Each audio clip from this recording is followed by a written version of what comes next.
২৬শে মার্চেই শুরু হয়েছিল স্বাধীন বাংলা বেতার কেন্দ্রের যাত্রা। তৎকালীন রাষ্ট্রনিয়ন্ত্রিত বেতারের চট্টগ্রামের কয়েকজন কর্মী শহর থেকে অনেকটা দূরত্বে নিরাপদ জায়গা হিসেবে কালুরঘাটে বেতারেরই ছোট্ট একটি কেন্দ্রে প্রথম অনুষ্ঠান করেছিলেন। স্বাধীন বাংলা বেতার কেন্দ্রের অন্যতম সংগঠক বিলাল মোহাম্মদ বলছিলেন, প্রথম অনুষ্ঠানে শেখ মুজিবুর রহমানের নামে স্বাধীনতার ঘোষণা পাঠ করেছিলেন রাজনৈতিকদের মধ্যে চট্টগ্রামের আওয়ামী লীগের সাধারণ সম্পাদক এম এ হান্নান। সকালবেলা আমরা ২৬শে মার্চ শুনতে পেয়েছি একটা মাইকিং যে গত রাতে ঢাকায় আকস্মিকভাবে পাকিস্তান আর্মি নিরস্ত্র জনপদে আক্রমণ করেছে, এই অবস্থায় খণ্ড খণ্ড যুদ্ধ চলছে, এই অবস্থায় আমাদের মহান নেতা বঙ্গবন্ধু শেখ মুজিবুর রহমান স্বাধীনতা ঘোষণা করেছেন। এইটুক একটা মাইকিং আমরা শুনেছি। ওই সময় দুপুরবেলা একটা লিফলেট পেলাম হাতে, এই আওয়ামী লীগের ইউনিয়ন পর্যায়ের ডাক্তার আনোয়ার আলী একটা কাগজ আমার হাতে দিলেন। উনি নিজে বললেন একটা তার বার্তা এসছে ঢাকা থেকে, আমরা একটার অনুবাদ করে লিফলেট আকারও ছেড়েছি আর মাইকিং করেছি আমরা। তো সেই কালুরঘাটে আমরা ম্যানেজ করতে পারলাম সন্ধ্যা ৭:৪০ প্রথম ঘোষণা দেওয়ার। সেখানে আমরা বেতার কর্মীরা নিজেদের ভয়েসে বঙ্গবন্ধুর স্বাধীনতা ঘোষণার তার বার্তার অনুবাদ যেটা লিফলেট আকারে পেয়েছিলাম সেটা আমরা বিভিন্ন কণ্ঠে বারবার প্রচার করেছি।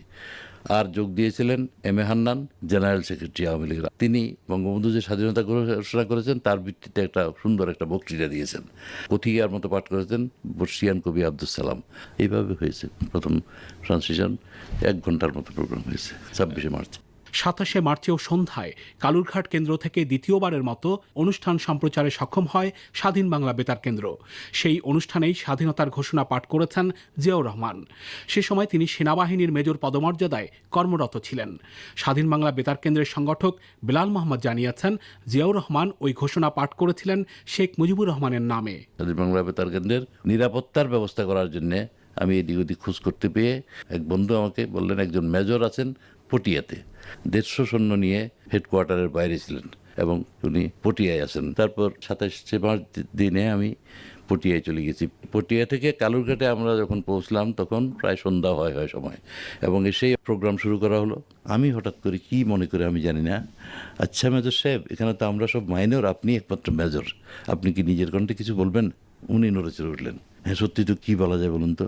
কাগজ বের করা হলো, উনি কলম নিলেন, প্রত্যেকটি শব্দ তিনি উচ্চারণ করেছেন, আমিও উচ্চারণ করেছি, তারপরে লেখা হয়েছে। এইভাবে একটা ড্রাফট তৈরি হলো। ড্রাফটটা হচ্ছে, প্রথম সেন্টেন্সটা ছিল, I Major Zia on behalf of our great national leader Bangabandhu Sheikh Mujibur Rahman do hereby declare independence of Bangladesh.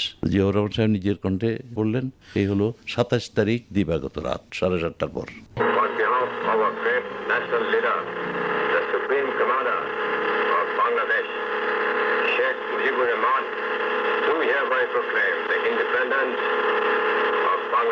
Pakistani বাহিনীর আক্রমণের মুখে যে প্রতিরোধ গড়ে উঠেছিল, নিরস্ত্র বাঙালির সেই প্রতিরোধ রূপ নিয়েছিল সশস্ত্র রক্তক্ষয়ী মুক্তিযুদ্ধে।